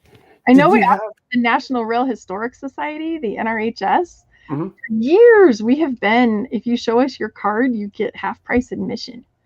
We've been doing that for years. You know how many times I've seen that card? Oh, Never. I'm sure. No, I've never seen anybody use it. Oh, you haven't? Never. Oh, that's odd. I wonder why. And we're in their directory and I don't know, but that's the maybe that's more of an East Coast type of thing too. Oh, the NRHS? Oh no, the NRHS. We have a local chapter where I live. I've been a part of the NRHS since 2007, I think. Well, if any of you watching are NRHS members, you get a discount here, so use it. I'll have to remember that. I wonder if I can get a discount on the airfare to get there. That's the real problem. Yeah. Although right now I won't be flying anywhere, because even with the discount, that would be a half off case of COVID, I guess. Maybe. So here's another thing. Did you print this, Michelle? I did. I have it. And look, this is an achievement program right there. Oh. I print it. But we're skipping conventions, and I think this is huge that they do sponsor the conventions. And the regional convention was awesome for me when I first started working here. I went to the regional NMRA. It was really kind of my first train thing that I went to, and it was really neat. So, did you find out about it because of the NMRA? No, well, because of the museum, and they were hosting it kind of locally. It was in the next town, and so I had just started here, and so I went to see what this convention thing was all about. And there were rooms with models in them that were really cool, and then there were rooms with things I had no idea. They were talking way over my head, and but I didn't know anything back then. But there were a lot of people there, and I knew some of them because they were volunteers here at the museum, and so it was just really neat to see how that worked. And it is socializing. There was a lot of people that knew each other, and I enjoyed it. I know that I did a video about the national convention in 2019 where we met, I think, for the first time face to face. And I think that was the common thread throughout all of the people that I talked to, was that they were there for the social aspect of the events. And you could see it, because if you were in a clinic and you walked out into the hallway, there was always some people out in the hallway socializing. Yeah. So, yeah. So really that's enjoyed the 2019 convention when I actually knew more about modeling. I enjoyed every minute of that. And I went to a lot of clinics. I attended a lot of clinics at that. I taught a couple, but I attended more. So yeah. I attended your clinic. I know you came to mine. I'm so sorry. Yeah, actually 2 of them. There was one that you did that was talking about making a museum, an event, or a destination, or nonprofit destination. Yeah, it was how to turn your layout into a museum or a nonprofit. I thought it was an experience or something. Wasn't experience in the word? Experience over club mentality. I talked a lot about that. And the other one was where you had the 2 guys, I think it was 2 guys that came out with you, and they were showing all the various things where the camera's on the train. And yeah, it was about how we made our videos here, because we have lots and lots of videos. Right. It was Bill Rogers' presentation, but he couldn't go due to a health concern, so I had to do his presentation for him. But it was really interesting because he made such a great presentation on how to use the equipment and how to film on a layout, because it's different than filming roll trains. Oh, sure it is. Yeah.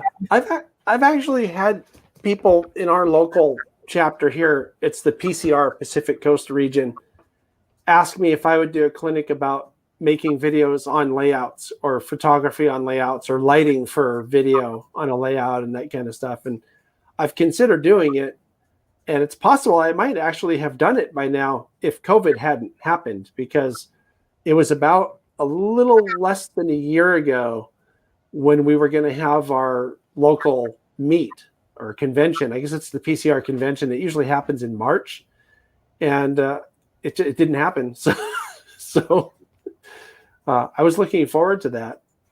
But anyway, that's a good point, though. They have an online video library, according to this. The members only section of the www.nmra.org features dozens of helpful how-to videos produced by professional video companies, as well as over 150 hour-long videos of clinics presented at national conventions. That could be huge. And now they have NMRAX, which lives on YouTube, which is even easier to access, probably. Yeah. Now, NMRAX, though, is kind of free to the public. I don't know that you have to be an NMRA member to benefit from that. That's what I'm saying. It's on YouTube. It's free access. Oh, okay. I thought you were saying that was part of this. No, but they have something in addition to this now that isn't from last year. Right. I think what those guys have done with NMRAX is a really cool concept, to have that level or that amount of content available. I think that, it's good because it's making the hobby more accessible and easier to find. I don't know if that makes sense, but I mean, it's kind of what I kind of connected some worldwide modelers that might not be connected. So yeah, it has. And I think about that as adding the NMRA presence into social media, which I think is a really smart thing to do, because that's where all the young people are, is in social media. And so if the NMRA wants to continue growing and such, it makes sense that they would want to do outreach in social media. So what is this? Updating TSG production notes to include a show on taking the fear out of Master Modeler program. No, I'm terrified of it. Yeah, I don't really think it's anything to be terrified of. I think it's something to learn about. And I'm pretty sure that anybody who's interested in becoming a better modeler, if you learn about what it takes to become a master model railroader, you'll probably be surprised that it's not as hard as you think it sounds like it's hard, but it's probably not as hard as you think it is. I mean, if I weren't, yeah, sorry, Michelle, I didn't mean to interrupt you. I interrupted you. I'm reading his comment. You will receive as much help as you need. What do you mean? Can I call somebody? Or do I get like one-on-one help with somebody? Or do I have to get that through a local club? Or I instantly had questions when you said that. Yeah, I'm not sure what Split Rock is talking about, but I can comment a little bit on that. And that is, if you are in your local chapter, that's where all these guys are. And most people are more than happy to help you learn stuff or show you how they did it. You just have to ask. I mean, it's just that simple. I mean, maybe not everywhere in the country. I mean, you're going to run into a broad range of people depending where you live. But I know here where I live, like I said, I can think of 3 guys straight off the top of my head, and I would feel comfortable calling and talking to any one of those guys about anything in the Master Model Railroader program. And they would. So, and I liked his comment about how it's not what it used to be. We always judge things on what they used to be. It's not over a good plan. Because things change, especially organizations and things like that. And the people in them, they're not all rivet counters anymore. Mm-hmm. This is interesting. Split Rock is saying that every Master Model Railroader has to take an oath to help any member become a better modeler if they ask. I didn't know. So you can just give me your phone number, and so I'm just kidding. I'm just kidding. Yeah, I didn't know that. That's cool. I didn't know that. Yeah, I didn't know that. Now, it is the general attitude of everybody that I've talked to who is one. They're very open about it and willing to help. One of the great comments I've heard about some of these people, just in person, is that, oh yeah, ask him anything. There's no secrets with them. He'll tell you whatever you want to know. So I do think that's really cool. Something I want to mention, because I've heard this come up or seen it in our chat windows during live shows like this, that people sometimes say, oh, I don't want to have anything to do because, with the NMRA, because when I went to a meeting, the people were not nice, they weren't welcoming, or somebody that they had a bad experience with, basically, is what I'm getting at. And what I want to say about that is the NMRA is like any organization. When you get people together, there's going to be a jerk somewhere. That's just the way things are. Any group that's large enough. Yeah. What's that? That's group theory. It's scientific. There's always one in every crowd. Well, maybe not every crowd, but if the group is big enough, you're going to have someone. And, there's another aspect to that too, which is you don't know why someone's being a jerk. Maybe they've had a horrible day, or, it could be a number of things. Maybe you remind them of someone that they had a bad experience with a long time ago, right? You don't know what is going on through their mind. But my point behind bringing that up is that even if it appears to be a systemic thing, you can change that, because you can get involved. You can become a member, and then you can run for your local chapters, positions, whatever they are, the board positions, and implement the changes that you want to see that would make the organization more welcoming to people like you when you started. So it's not, I guess it's easier to just say, oh, to hell with it, I'm just not going to join because those people are being jerks. But wouldn't you rather fix it so that the next person who comes along, who's just like you, who wants to learn and have a welcoming place, so that person has a place to go? Because you can be that change, You can be that change. So I just think it's worth mentioning because I've seen people who are very negative about the NMRA comment about that. And it's like, why would you let that deter you? Just be the change that you want to see. I just saw a comment go by. I don't remember who. It's already off the screen, so I don't know who said it, but just said that I feel like it might be joining a union to enjoy the hobby. And we're not saying that with NMRA. We're talking about the benefits you get from it. You do not have to be an NMRA member to enjoy this hobby. Oh, definitely, you don't have to. That's not what we're saying at all. So don't take that away from here. Don't do that as a takeaway. We're just saying this is what the NMRA can do for you if you want to. I didn't see that. I did not see that someone said that. Hey, it scrolled through pretty quick. Everybody's talking, so I just thought we should address that. We're not here. We're here, and to be honest, the NMRA has no idea we're talking about them. We are not paid in any way. We just happened to think this was a good topic. Well, I mean, I've been a member for a couple of years now. How long have you been a member? 8 years, maybe. Oh, that long. Wow. Okay. But it's through the museum, so I have to say it's not like personal choice membership. Now, what was interesting to me is when I was learning about local clubs, some clubs are 100% NMRA membership requirements because of the insurance piece, and other clubs are like, we don't care if you are or you aren't. We're just a club. So to answer that question too, there's clubs for both ways, So. Yeah, I think John Benicki here, the squirrel comment, makes a good point. You get out what do you put in. Yeah, that's true.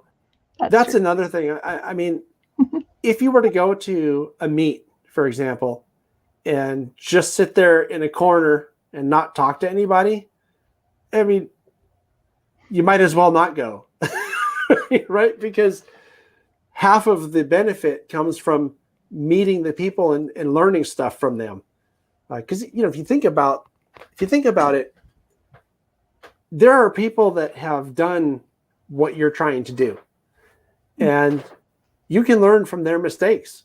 All it takes is having a conversation with them, right? So, and I'm never afraid to ask a question, but that's me. And most people are not as crazy as me. So I understand sometimes it's hard to be brave enough to just say or ask the question. But I think sometimes people feel like asking a question makes them sound stupid. You know what I mean? Like, oh, if I say that, they'll know that I don't know. But that's what people are.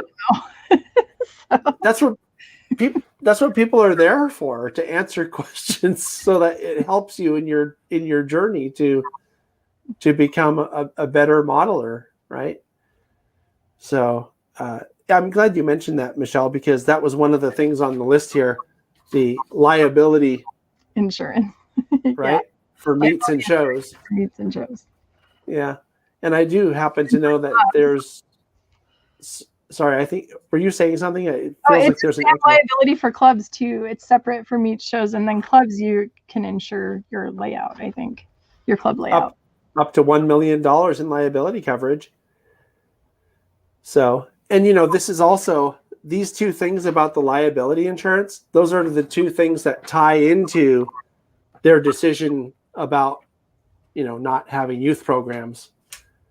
Because honestly, I think that if they were to try and do youth programs, they'd have to pay a lot more for their insurance to provide it to everybody else. Right? Right. Yes. Yeah. So, but there's a lot of other stuff, a lot of other perks, I guess, as well. I'm surprised that people haven't been calling in, Michelle. Maybe we picked the wrong topic today. Can I say something funny? My husband just texted me and said, "Do you have a show tonight or something? Where are you?" Oh no. I'll say, yes, I have a live show right now. I'm surprised he's not watching. Why doesn't he call in? No, we do not want that. I don't think I got to meet him when we were there. We should have him call in. Modeling is not the thing we have in common. Yeah, but we can talk about anything. Yeah, the only real thing that Keith does with me is 1-to-1 scale, and he loves our motor car. But it was really funny. We took the motor car up out running this last year up at the Leadville line, and the guys were all standing around in the morning, and everybody's at their motor cars, and they're like, "So Keith, how long have you just loved this hobby?" And he goes, "I'm just the chauffeur. I don't know what you're talking about." Right. He's the driver. He's just the driver. Oh, that's great. But he's super supportive of me and my hobbies. So.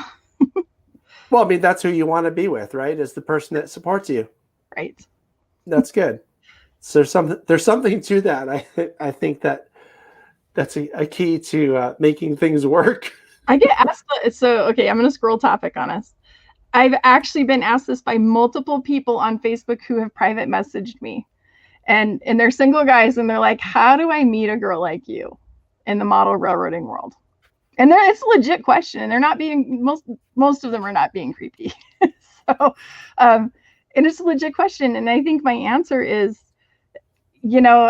or they're looking for someone who would support them in their hobby, because I think a lot of guys, they'll find someone, they're like, "Oh, why are you spending money on that?" I think the answer is finding someone who supports you in what you like to do, whatever that is. Yeah. So. I think it's kind of the wrong question though, too. Like, how do I meet them in the hobby? Don't look in the hobby. Don't look in the hobby. Exactly. Yeah. Don't look in the hobby, because the hobby is totally dominated by males. That's not a place where you want to try looking for a female companion. I don't think. I mean, you might get lucky and find someone, but chances are you'd be better off, signing up. Right. But Sydney hit it on the head. You introduce her to the hobby. I get a lot of that here in the museum, modelers who bring in their wives, and they're like, "Oh, this is actually really kind of cool." Like when they see it on a big scale, take them somewhere and give them the whole inspiration, and not just because you might have 4 locomotives at home and not even a module or something, and you're trying to convince them this is what you're going to do. Take them somewhere, inspire them. Right. In our hobby. This was the comment I was laughing at. The more trains I get, I'm sure is what he meant to say. The more shoes my wife.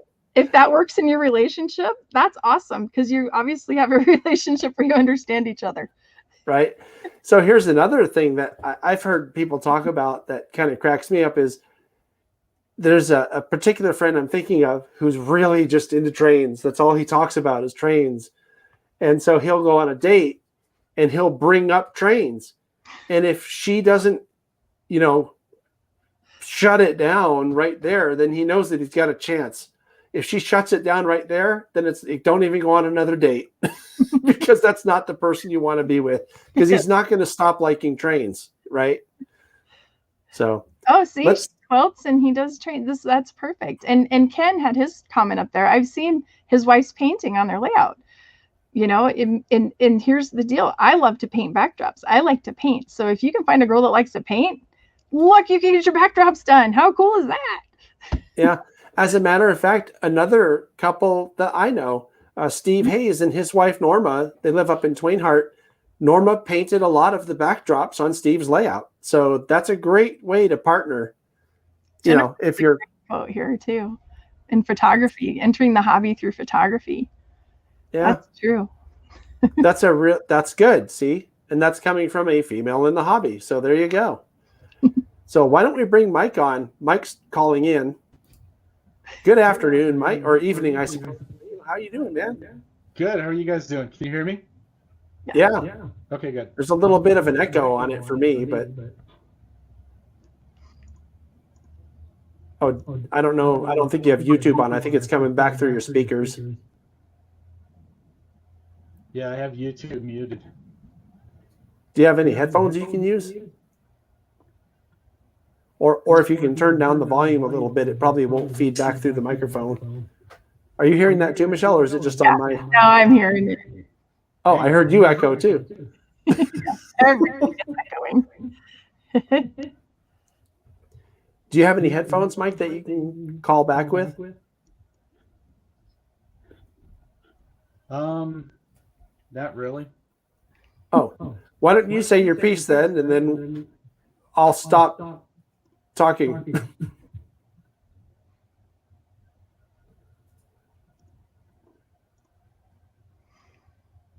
Okay.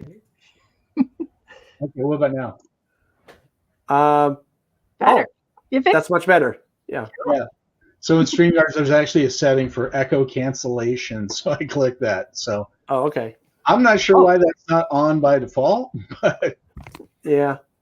So anyway, I just felt sorry for you guys because nobody was calling in. Oh. Thanks for calling in, Michael. That's awesome. That's it. I can talk about my wife, and only in good terms, of course. Her and I met because we had a common interest in photography, and she liked old abandoned structures and mines and stuff like that. So we gradually started comparing notes and stuff, and went out and took pictures, and so that's kind of how we got started. And she enjoys a lot of the stuff about the hobby. She likes going to meets and things like that. And she's always coming up with ideas. She loves the holidays. So anytime I have an opportunity to build something that's Halloween oriented or something, I get a lot of, kudos for that. She likes flamingos. I actually built a flat car with flamingos breaking out of a bunch of crates on the flat car, mostly just because it was something that she would be interested in. So that's cool. That's cool. Yeah, that's for finding ways to bring her interest to the hobby, right? Hey, if she supports it, that's just better for me. Obviously supported you with real estate in the home because it looks like you have a pretty nice workroom. Yeah, we actually had a flood, so the train room got delayed because we had a kitchen water break. So all that got fixed. So I actually have space for a layout now, but I don't have a stick of furniture or a single piece of benchwork set up. So hopefully soon. But well, I happen to know, Mike, that you do a YouTube channel here where you're building models. I'd like for you to talk about that a little bit, because I think people, talking about expanding the hobby and finding inspiration and learning how to do things, I think people could probably pick a lot of stuff up from watching your videos.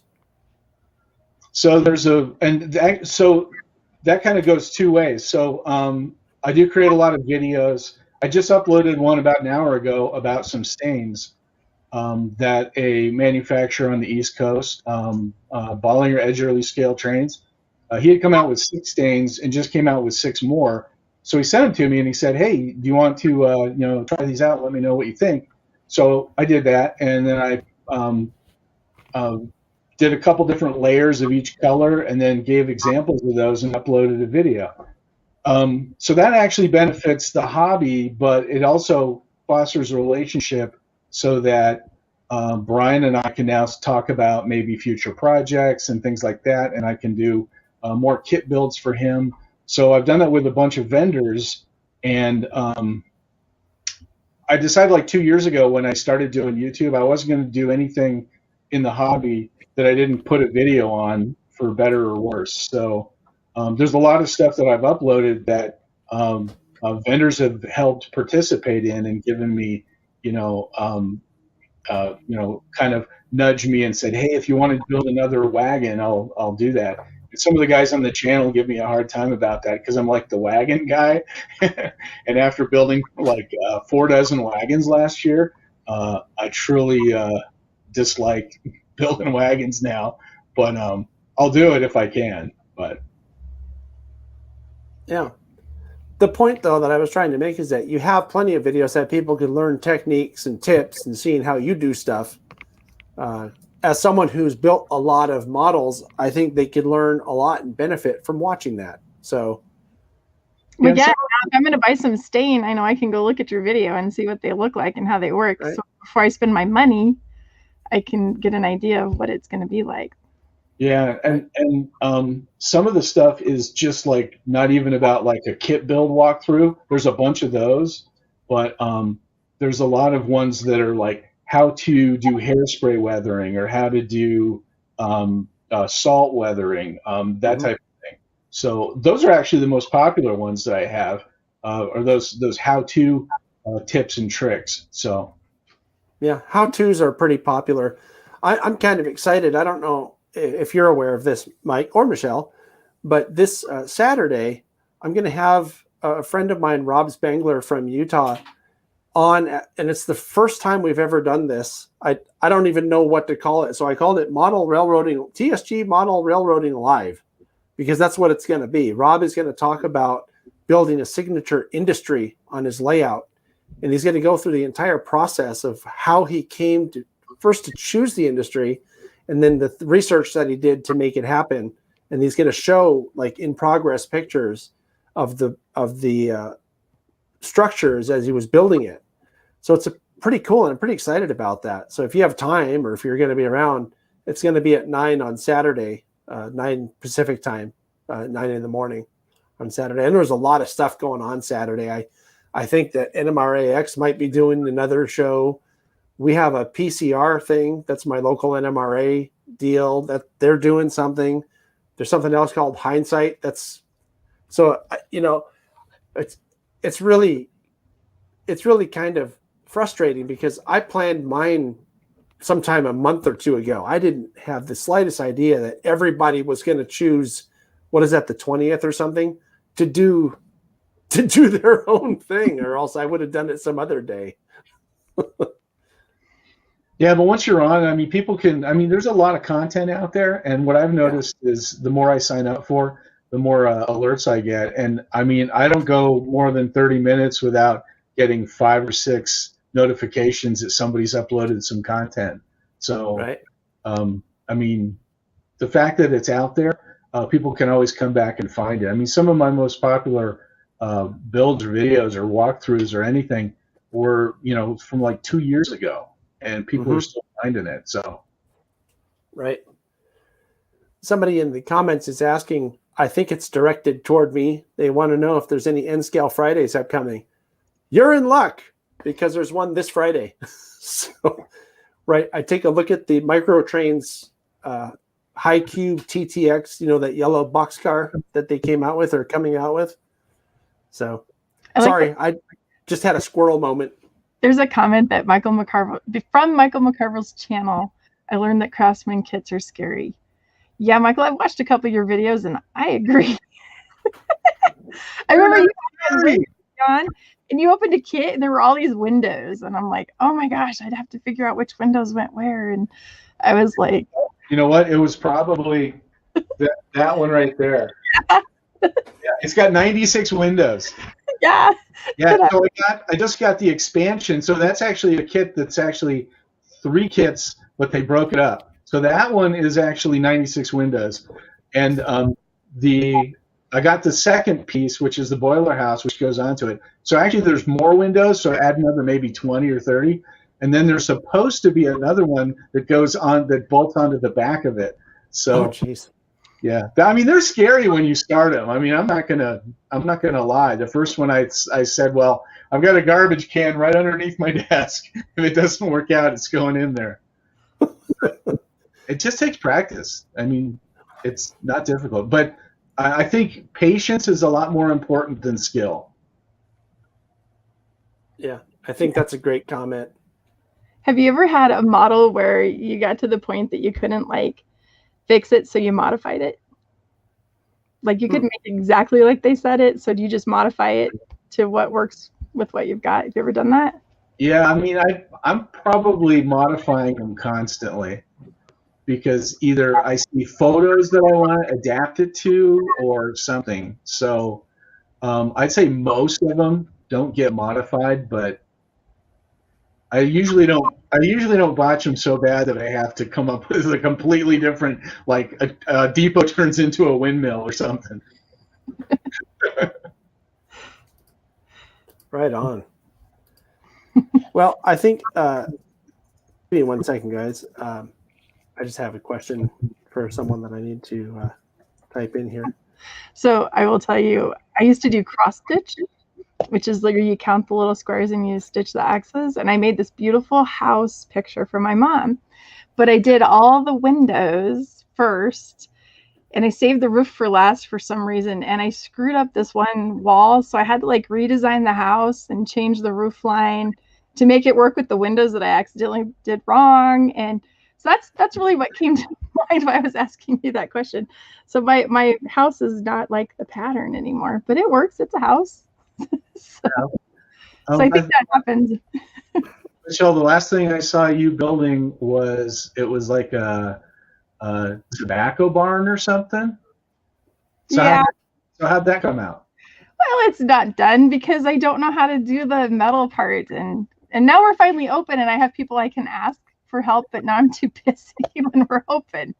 But I do have it. I did get the sides put together. I finally figured that out, and I got the right tools finally. So I learned a lot of lessons when Dean Taylor sent me the tobacco barn, because I opened it up and it was kind of a box of sticks. Yeah, with a little piece of corrugated metal. And I didn't know what tools I needed. And so I'm trying to do it at my house, and I didn't have like the little saw I needed, because you actually have to cut those things to the right size, and the sticks have to be cut down. And I was expecting a kit where everything is just, it's already ready and you just glue it all together, but that's not how it was. So, yeah. So the older kits are notorious for that. The newer kits are a lot better. They're a lot more laser cut, and they do let the laser do the work, as some of the manufacturers say. But the older kits, the old Campbell kits and stuff, yeah, it's a box of sticks. I want to point something out, though, that Michelle just said, and this is something that's important. She said she wanted to wait until they were open so she could ask for help. That's exactly the kind of attitude that you need to have, especially if you're trying to get better at something. Because, I mean, I guess you can learn yourself and make all your own mistakes, but one of the great things about being involved, and being around other people is that you can learn from their mistakes. I said it before, and I can't stress that enough. It's like life is a lot easier if you learn from other people's mistakes. Well, your hobby can be a lot easier if you learn from other people's mistakes too. So, I mean, just saying. No, that's totally true. And I constantly search for stuff as I'm building. The reason why I put my computer right next to my build bench is because a lot of times I have music going, but other times I'm either watching a video from somebody else, or I've searched for something. YouTube's the second largest search engine after Google. So if you're looking on how to do something, somebody has already done a video on it, I guarantee. Yeah. The only problem I've had with videos that I've found on YouTube about how to do things is that a lot of the time they're just awful. And I say that, I'm not saying that to be mean. I'm saying I do video. So if I have to watch 15 minutes of someone not saying what I need to hear in order to see the 2 minutes of learning what I do need to see, it's not worth it to me. Do you know what I mean? So it's kind of hard. You have to really weed through stuff to find what you're looking for, if that makes any sense. That's definitely true. And I certainly done my share of ums and ahs and bad editing and bad lighting and bad sound. But at the same time, there's the videos of like the stuff from like Jack Burgess. That you watch and you feel like insignificant when you're done watching him, because he's so amazing. I know what you mean, but I think that when it comes to someone like that, you have to realize that he didn't start off like that. I mean, the guy's been modeling for 60 years or something. Mm-hmm. So, and he talks about it all the time. I mean, you can look at his current layout, the amazing world famous Yosemite Valley Railroad layout, and just be blown away at how good it is. But you have to realize it took him 31 years, I think, to build that layout. And he built another layout before that with the sole intention of learning what he needed to learn to build his dream layout. So it was a very methodical process that he dedicated himself to. And what's really interesting, I think, and it really kind of goes to show how hardcore Jack is that he wrote the book on the Yosemite Valley Railroad too. So he researched the living bleep out of it, what the bleep means, to understand and get that level of really intimate knowledge to make it to how good it is. I mean, it didn't just happen. You see what I mean? So it's kind of, right. But it was a process that he went through, starting off just like everybody else with that first step. that's the point to think about, is that it's not, anybody can do that. You just have to be committed. And it's how committed do you want to be? Not everybody has to be as committed as he has been. So anyway, is there anything else, Mike? We have another caller that's calling in.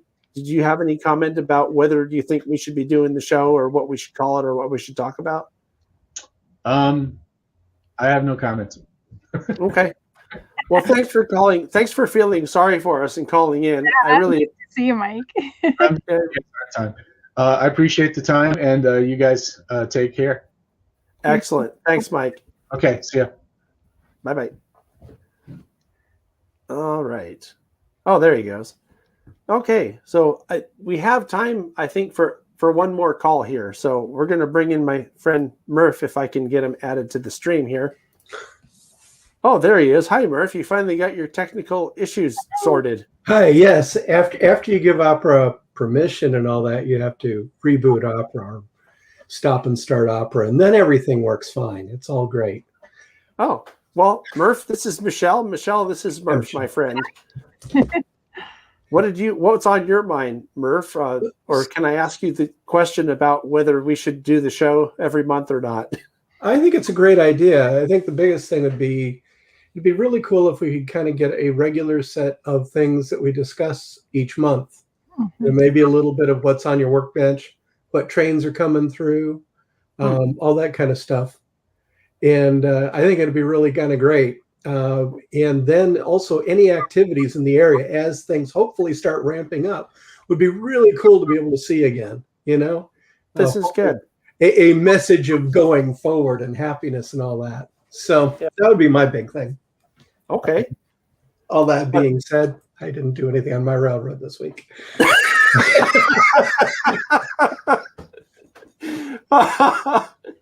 Oh, man. It's a wee bit cold in the railroad room yet. I'll get there, okay. Really. No, my big thing was the discussion of MMR in the side thing on YouTube. I kind of thought all that at the same time that, what was his name? It was some big train name, about, well, this is for the elites and this and that. And I went to the MMR page on the NMRA thing, and it's like, you need 7-11 of these things, and you have to have it in so many major areas, where the major areas are equipment and settings and engineering and operation, or in service to the hobby.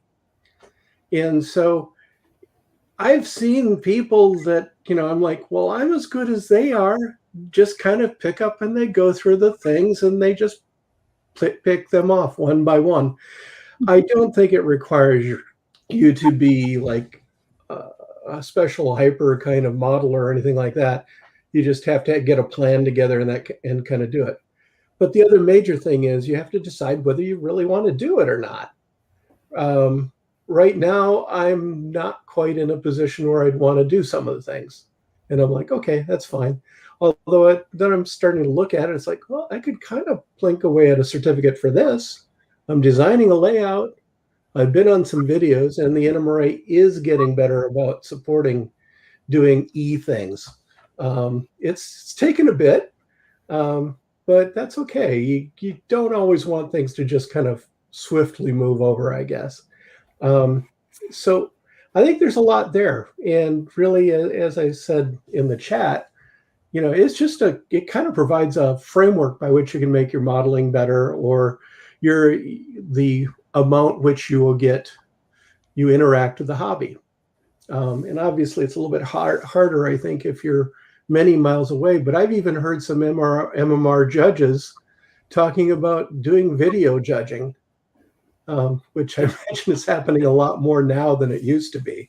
Yeah, they actually have done that, Murf. I'm trying to remember who it was now, but somebody in Hawaii had to have a model judged via video, because Hawaii falls under the PCR. I don't know if you knew that, but the Hawaii falls under the Pacific Coast region, and nobody's gonna fly to.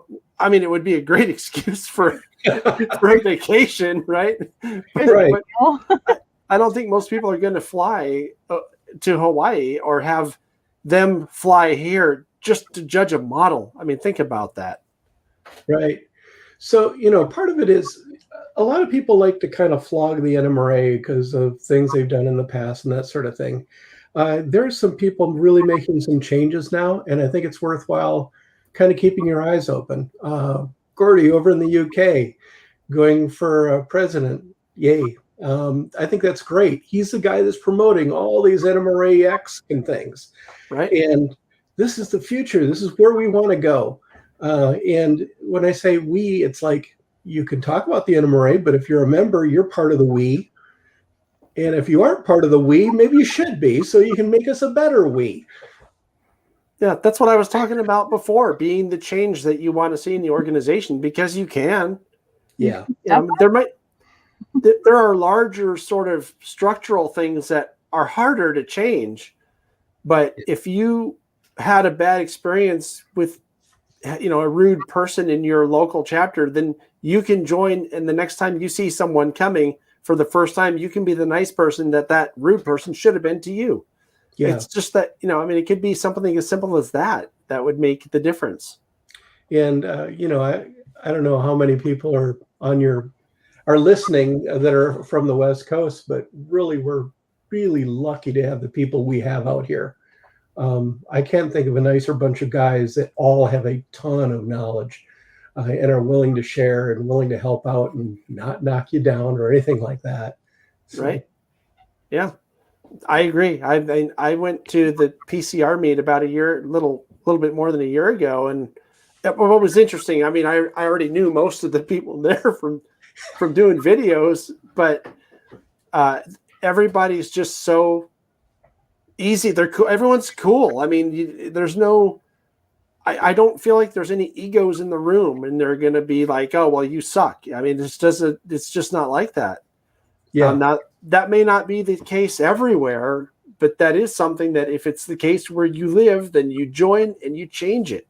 Yeah. And you can be the nice guy. Hi, I'm John. Who are you? I don't remember seeing you here before. Oh, what do you model? Oh, how long have you been doing that? And the thing is, you don't have to just go to national conventions. There are sectional conventions that you can go to. It's been really cool. My normal Wednesday night group that I'll be calling into in an hour, we've gotten together, and when they were available, we've gone to PCR conventions and spent the weekend. And we do all the tours of the layouts, and we tend to go in and merge in as an op session ourselves, helping out and that kind of thing. And we have a great time, and we meet more people. So right. It's really worthwhile. Yep. All right. Well, we've actually gone over. Is there anything else, Murf, that you wanted to add to it? Or Michelle, do you want to add anything to that? Nope, I'm good. Well, thank you much for calling. I think it was worth going over to hear what you had to say. I agree. It was really good points and a good way to summarize all that together. Anyway, thanks a bunch, guys. I did make it to Greeley, by the way. I was there several years ago. I was doing a concert in Denver at Red Rocks and stopped by and saw the whole thing, and it was like, oh, this would be so cool to hop on someday. So I'll come back. Okay, I will have to come back. Maybe we'll make a special operating trip out of it. We were supposed to do what's called Rocky Apps that anybody can sign up for, which is an operating thing. It was supposed to happen this year, but it will happen next year, hopefully. So, and we're always on that list. So, okay. Yeah. That sounds great. Cool. Okay. All right, then. Thanks, Murf. Catch you guys later. Yep. Talk to you soon. Bye. Murf actually plays Dungeons and Dragons with us on Thursday nights. I just thought about that. That's so cool. we've been doing it with the phone. So we clamp. I have all these gizmos that I use for doing videos, and one of them is a clamp that holds a phone. So I put him on FaceTime, and he's on the phone, so that we can socially distance but still have fun. So anyway, I think that's it, Michelle. We've gone. Yeah, that's our first show, our first planned regular show. So that means next month. Let me get my calendar here. I have it handy so that I can look at this. I have it. I have us down for March 17th, so it'll be St. Patrick's Day. Oh, so everybody wears green. Yeah, well, I can wear green, but I use a green screen, so it won't look Everybody green. blends into their backgrounds. Yeah, I have green. I'll use my green background. We could have the best blend into your virtual background and call in. But just have your face painted green and just have two eyes looking. That could be good, and teeth. That could be good. So anyway, I do want to mention. Well, first before you go, I want to mention thank you for taking the time to do this, because I know you get really busy. Hopefully once a month won't be too much, and I think we'll have fun. I think it'll be fun. And thank you everybody who's been watching this and putting up with me and John, especially him. But especially me, yeah. It's been fun. I'm having fun. I love talking to people about the hobby. I learn from all of you. I'm a constant learner, and I've learned a lot of stuff tonight and made notes about things I got to look up. So, right. The nice thing about that too is that I can go back, or anybody, you can go back too and see what people were talking about in the chat. I think I'll be going back to review the ideas that Murf had about the kind of topics we can cover, because I thought those were great comments. Mm-hmm. So and I guess some really terrible names go through. Heath, maybe. Somebody was making some funny ones. Yeah, I missed it. Was it one of the comments? Oh, they were just, yeah, I think it was Heath doing it. It was funny. They were just silly ones. Michelle models something menagerie. I saw something. Ideas for names. Oh, okay. I didn't understand. Yeah, I didn't understand what you were talking about. Sorry. All right. Well, the other thing I do want to mention is that for next month, to encourage more people to call in, I mean, the only real requirement is that you need to be signed into YouTube, because we had a crank caller a couple weeks or a couple months ago that did something very inappropriate that I know you got a real kick out of, Michelle. So we do ask that you be clothed. Yeah, that helps. Please wear clothing. Otherwise, I might have some response prepared for next time. Right. We don't need to see everybody's tiny problems. So anyway, thanks, Michelle. It's great to have the time to spend with you on the show, and I will look forward to next month. I'm going to go ahead and put you back down in the basement and make my final announcements, and then I'll talk to you in a minute. All right. Bye. Thank you. All right. So that's it for this time. I do want to remind you, I mentioned it during the show, that this Saturday at 9 a.m., we're going to have first ever Model Railroading Live. And the idea behind this program is basically to have different model railroaders from different places, since we can do it virtually, join me, and then we'll talk for, I think the plan is to go for about an hour or something like that. And that way, people can learn what these very good modelers have been doing on their layouts, and maybe get some ideas or inspiration about approaches that they've had. So with that, I will turn my camera off. I just have to get my end credits ready to go here, and I will talk to everybody later. Thank you very much for watching. Thanks to all the moderators and to the super chats and everybody. See you next time.